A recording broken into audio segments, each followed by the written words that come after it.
from the vacuum system, by having a low energy beam of electrons, you can keep that specimen neutralized.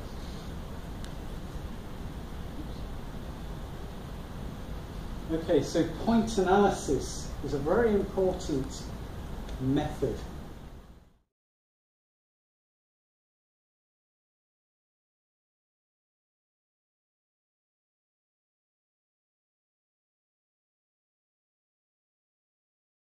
And sp3 carbon are actually different.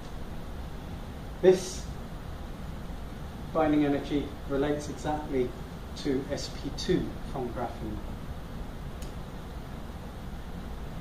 So if we look at the two extremes of that montage, you can see that the bulk sensitive angle, you can measure the substrate, silicon carbide, as well as the graphene sp2 carbon 1s. But as you go to grazing emission, much less of this substrate is visible. Now we can do in the software a relative depth plot. We simply take the logarithm of signal coming from the surface to the logarithm of signal coming from bulk plus surface, and immediately with a single click you get this relative depth plot. So you can see immediately oxygen is near the surface, the sp2 graphene carbon is next down, and then you have the substrate. So this is actually contamination. It is at the very, very top surface. This is really nice. It's in our software. So whenever you do an analysis using different angles, you can immediately get a representation of where species are. This is not, because it's logarithm, we don't put a scale here, but nevertheless it is representative of surface to bulk position. Another way of doing it is to use the information that we have about the material. So we need to know the density of the overlayer and the density of the substrate. So for density of the overlayer, we actually use the reference density of graphite. We used the literature value of 0.01 eV for the graphene. This is in our standard software. So if you put that information in there, you can actually measure precisely the thickness of the graphene layer. If you look at the bottom here, you see that the graphene here is actually there. The graphene is 0.857 nanometers. The third decimal place is a little bit ambitious, but it is actually what pops out, and it is actually accurate to 2 decimal places. So you can measure your graphene layer precisely, and we know from the thickness that it's only one sheet graphene.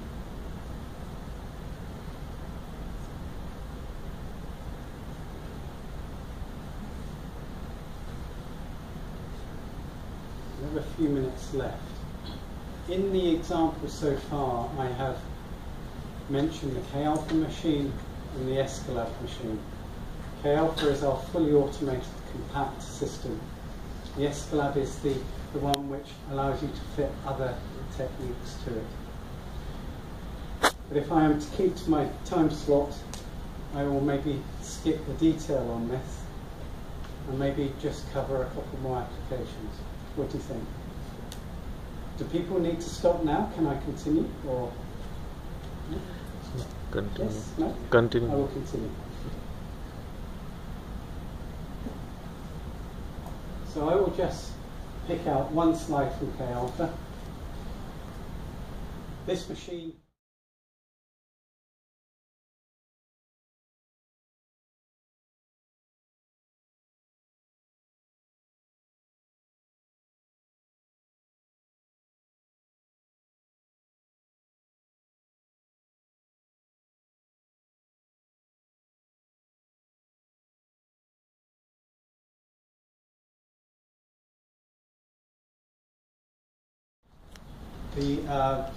the low emissivity properties deteriorate and get worse. So it's very important to keep these silver layers metallic. So in fact, these little nickel layers down here at the interface have been put in there purposely as a buffer between the oxide layer and the silver metallic layer, as a kind of sacrificial layer, so that the nickel will oxidize and not the silver. So you see the nickel oxide is clear there.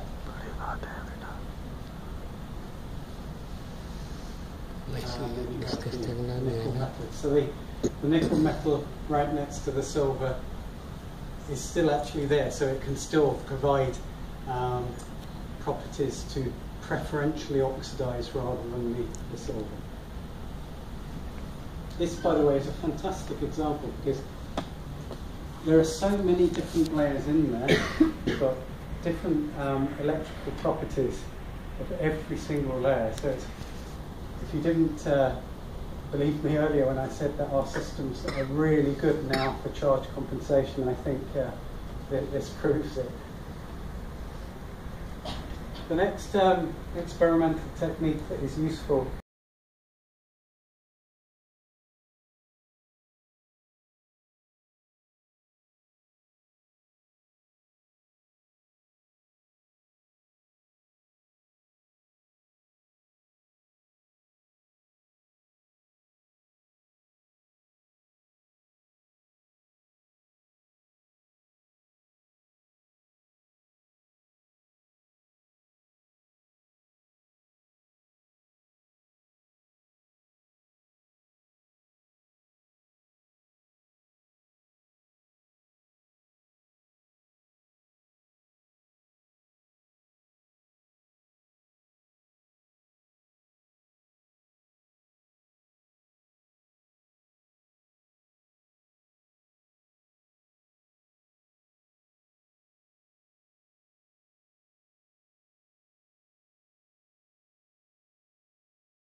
track. This is a steel sample, so it relates to the example I gave you earlier. Is thinner than the sampling depth, meaning less than 10 nanometers. You can actually use this to measure the thickness of the layer just by inspecting the ratio of signal coming from the substrate to signal coming from the overlay. So the example we have here is graphene on silicon carbide, and sorry if this is not intuitive, but this is the surface here. So as we change the angle, one extreme is measuring more surface sensitive, the other is more bulk sensitive. So these are the electrons coming straight out, and these are the electrons coming out at an angle. And as I said, if you look at the ratio of signal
This carbon is bonded to 2 oxygens and has an even higher binding energy. If you do if you measure the peak area, you can even work out how many carbons in the unit cell are in the different positions, which is 6 to 2 to 2. So it's giving you chemical information about atoms at the surface. Likewise, if you look at the oxygen region, you see exactly the same effect. So the oxygen that's bonded to the carbon, I've kept the same colour-coded. So that is in a different environment because it has 2 relatively electropositive neighbours, and this one has only 1 electropositive neighbour. So you then see, again, a chemical shift between those 2 oxygen 1s binding energies. So I hope already you're getting a feel for how powerful this technique is. Now, polymer chemistry is a really important application for XPS, especially now we can keep the sample neutralized. Keeping the sample neutralized means that chemical shifts are because the atoms are in different chemical environments and not because the surface is charging. So having achieved that holy grail, now we can look at, let's just say that's polyethylene, obviously the simplest alkane you can get, through to nylon, where you have carbon-carbon, and carbon bonded to nitrogen, slightly higher binding energy, and as we saw before, carbon double bonded to oxygen. The reason we give a little bit of a broad range there is it does depend on the rest of the environment as to the exact position of the carbon alkene. Here we have this is polycarbonate, so this is introducing a single carbon-oxygen bond in this position here. This is the first polymer we have here, polyvinyl fluoride, which contains a fluorine atom. Obviously, fluorine is extremely electronegative, so you see some very big shifts now from the base position of carbon when it's bonded to fluorine. In fact, fluorine is so electronegative, you even get a secondary shift. This is a secondary shift, where the electrons in this carbon are influenced by the fluorine bonded to their next nearest neighbour. XPS is quite a mature technique to increase the amount of chromium in the surface region, and there are various ways of achieving that passivation, and I'm not going to go into that now. But if we look at the iron 2p region, you see immediately that there is a difference here. So this is the unpassivated sample. This is the iron 2p metal position. This is the iron 2p oxide position. So iron that's bonded to oxygen is being driven to a higher binding energy. And you can see the relative amounts in the 2 samples are different. If I put the scale on here, so this is the base metal position. So there's a lot of oxide here on the unpassivated sample. On the passivated sample, you see much less oxide. So clearly the passivation is working.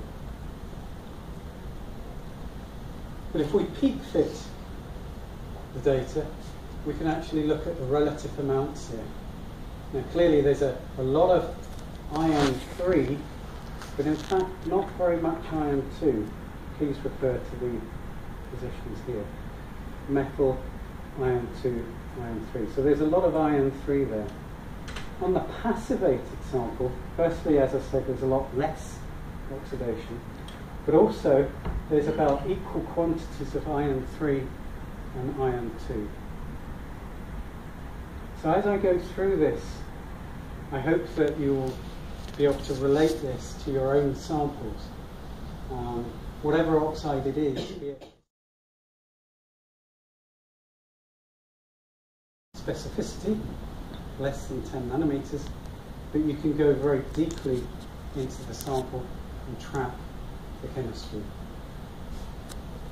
You can get better resolution when you need to inspect interfaces by using lower beam energies or smaller ion beam sizes, or indeed to rotate the specimen during the sputtering. So this is an example of a low emissivity glass, less than 10 nanometers, but you can go very deeply into the sample and trap the chemistry. You can get better resolution when you need to inspect interfaces by using lower beam energies or smaller ion beam sizes, or indeed to rotate the specimen during the sputtering. So this is an example of a low emissivity glass. It's a total ion ratio of 2 or more. Also, the chromium oxide to iron oxide ratio should be 3 or more. So although we saw that passivation has done a very good job on this sample, it isn't what people in the steel industry would call a good, well-passivated sample. And it is very easy for us in our software to set up recipes. So if you're doing the same thing, like checking these ratios, we can do it automatically as a recipe with a single click.